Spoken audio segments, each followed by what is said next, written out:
J'ai tout perdu après 15 ans de vie en Asie. C'est l'histoire d'un Néerlandais de 65 ans que j'ai découvert il y a une semaine ou deux. Il a lancé une chaîne YouTube. Elle est encore toute petite. C'est en anglais. Il y a 3 vidéos ou 2 vidéos. 3 vidéos. Et j'ai trouvé son histoire très intéressante. Et j'ai d'ailleurs décidé de le suivre. Parce que je pense qu'il y a énormément de leçons à apprendre de son histoire. Alors déjà, moi je trouve ça courageux qu'à 65 ans, ils disent comme ça que concrètement il est dans la merde, qu'il se retrouve avec rien et que il faut qu'il trouve une solution, sinon sa vie va devenir très difficile. En fait, c'est un entrepreneur néerlandais, hollandais, pour ceux qui font la confusion, qui vit depuis 15 ans en Asie, même si ça fait 30 ans qu'il va en Asie pour les affaires. Et il a été entrepreneur en Chine. Et apparemment, ça se passait bien pour lui. Il avait son business, il gagnait bien sa vie. Et à cause d'un enchaînement d'aléas, changement de loi en Chine, il importait des produits qui sont devenus illégaux en Chine au moment où il les a importés. Ce qui fait qu'il s'est retrouvé avec des containers entiers de marchandises foutues, bonnes pour la poubelle, parce que c'est dans l'alimentaire. Et ça lui a complètement cassé son business. Il a perdu beaucoup d'argent. Suite à ça, il a dû fermer sa boîte. Ça lui a coûté de l'argent. Bref, il a dû payer certaines choses. Et comme ça, en quelques mois, par des choses qu'il n'avait pas trop prévues, des choses qui lui ont surpris, il se retrouve avec rien. Il se retrouve sans bien immobilier, sans réserve financière. Là, il est parti vivre en Malaisie, où il a un petit boulot de consultant représentant. Il dit que ça lui permet de vivre en Malaisie, mais que c'est pas un haut salaire. Et que c'est surtout un truc incertain, ça peut s'arrêter du jour au lendemain. Tu vois, il est freelance plus que salarié.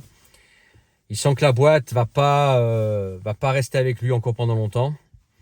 C'est un petit revenu qui lui permet de tenir en Malaisie, mais pas en Europe. Et il a 65 ans, il se retrouve avec rien. Il a passé 15 ans en Asie. Il a construit toute sa vie en Asie. Et là, il se retrouve dans cette situation. Tu vois ? À 65 ans. Pas à 30 ans, pas à 40 ans, pas à 50 ans, 65 ans. T'imagines le truc. Donc il est néerlandais. Et il explique qu'il envisage de retourner aux Pays-Bas. Le problème, et moi j'ai pu le confirmer quand j'étais aux Pays-Bas l'année dernière au mois de juillet, pour opérer pour moi-même éventuellement, pour un plan B, c'est que les Pays-Bas sont devenus un pays ultra cher, bien plus cher que la France. C'est un peu comme la Suisse, quoi. C'est en train de vraiment devenir un pays où tout coûte un bras. Bon, les salaires sont plus élevés qu'en France aussi, mais mine de rien, tout coûte un bras.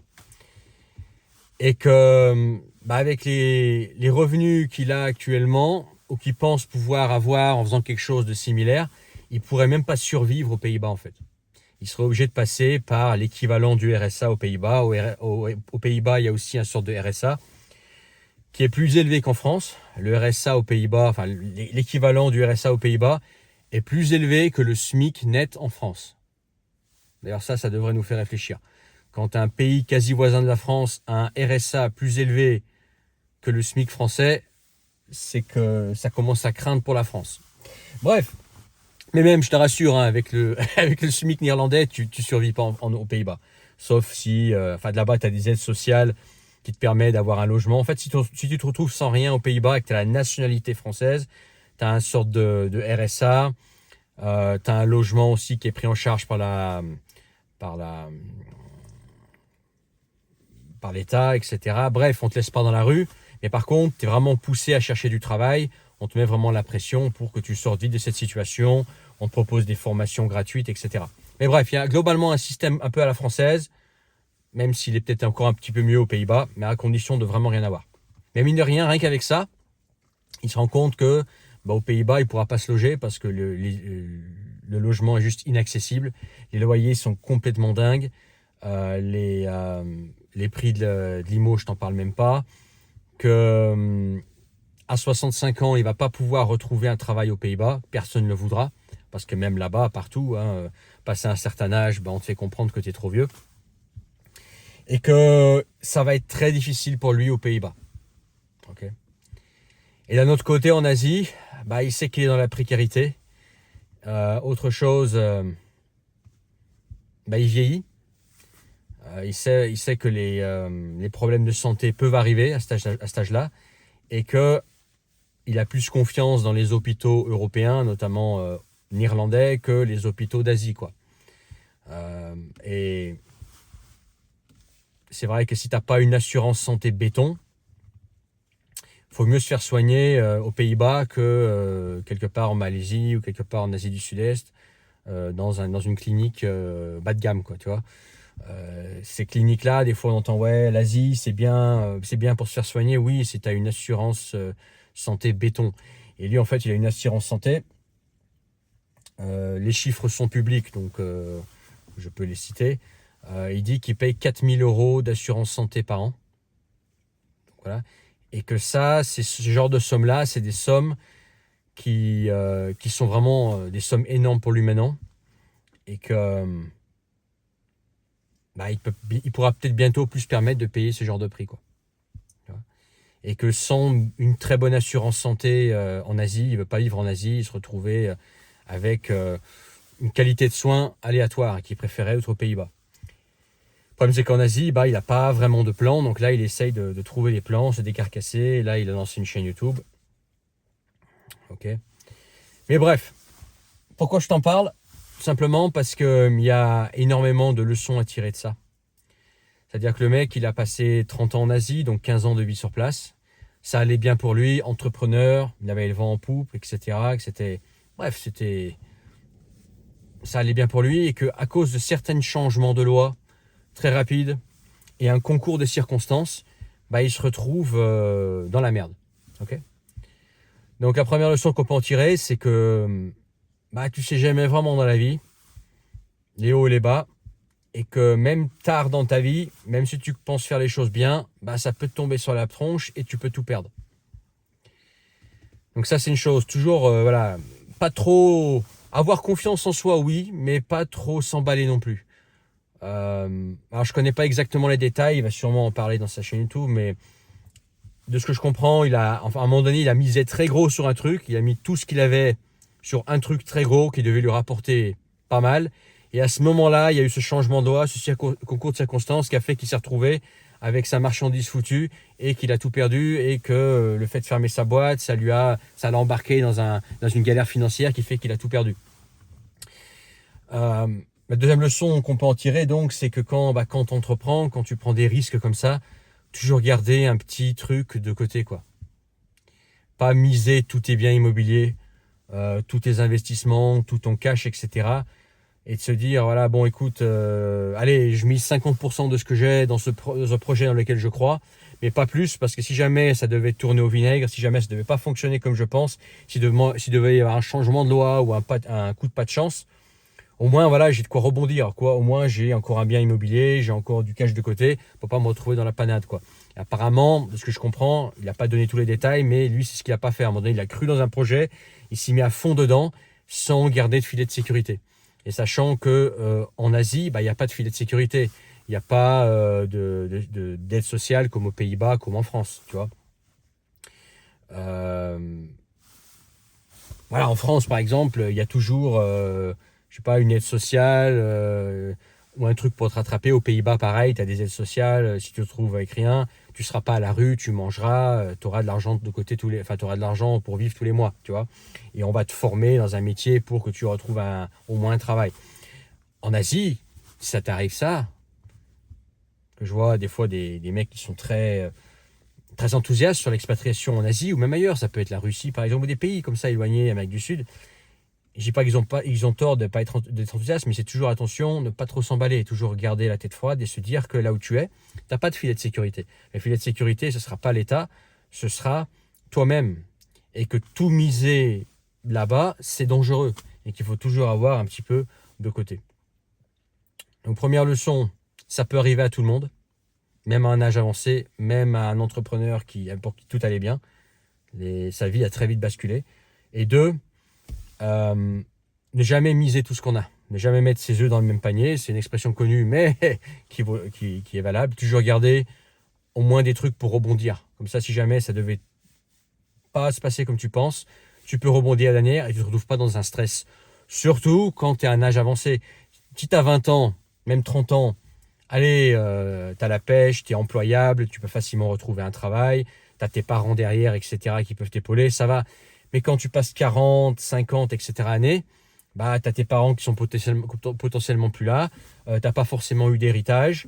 Et puis aussi, si tu veux derrière retrouver du boulot, bah, passer 40 ans, bah, tu es considéré comme vieux, quoi. Tu es considéré comme pas aussi facilement employable et on préférera prendre un petit jeune qui a 15 ans, 20 ans de moins que toi, qui demandera aussi 2 fois moins de pognon que toi, qui sera aussi facilement manipulable, malléable, docile qu'un mec de 40 piges ou plus qui va avoir de l'expérience de vie, qui va avoir une opinion, qui va être moins docile, potentiellement, qui va demander, qui va avoir des exigences, etc., qui va être perçu aussi comme étant moins énergétique. Donc tu as moins la capacité de rebondir. Plus tu avances en âge, moins tu as la capacité de rebondir dans le système classique, j'ai envie de te dire. Après, tu me diras, quelqu'un de débrouillard, etc., il va pas toujours se rebondir. Oui, c'est vrai. Mais là, par exemple, 65 ans, bah, moi, je sais pas. 65 ans, pour moi, c'est dans 25 ans. Bah, je sais pas quelle pêche j'aurai. Je sais pas dans quel état de santé je serai. Et si tu te retrouves avec rien à 65 ans ou plus, bah, c'est un gros risque parce que tu peux avoir un problème de santé, tu peux ne pas avoir l'énergie pour rebondir, etc. Et tu peux vite te retrouver dans la panade, surtout hors Europe, surtout hors pays où il n'y a pas de filet de sécurité, où il n'y a pas d'aide sociale pour rattraper ceux qui sont dans des mauvaises passes. Ok. Donc là, je suis très intéressé par son histoire. Ça m'intéresse beaucoup. Je vais voir quelle solution il va trouver. Quelque part, je m'en sens un peu proche parce que voilà, moi, j'ai passé la barre des 40 ans, donc je rajeunis pas, même si je suis encore loin des 65 ans. Mais parce qu'aussi, j'ai vécu en Asie, en Russie pendant longtemps et je connais la réalité de ne pas avoir de filet de sécurité. Et puis parce que je suis néerlandais moi-même, je connais la réalité des Pays-Bas maintenant.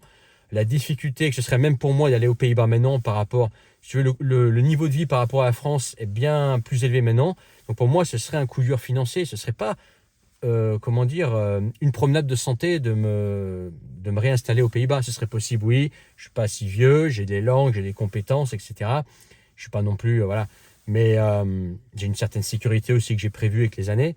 Mais ce serait pas une promenade de santé d'y retourner, même si c'est mon pays, que je suis natif du pays, etc. C'est pas une promenade de santé. Et lui, en tant que Néerlandais, il le dit clairement, ce serait difficile pour moi et j'appréhende vraiment le retour aux Pays-Bas si je dois y retourner parce que le pays a vraiment changé en 30 ans.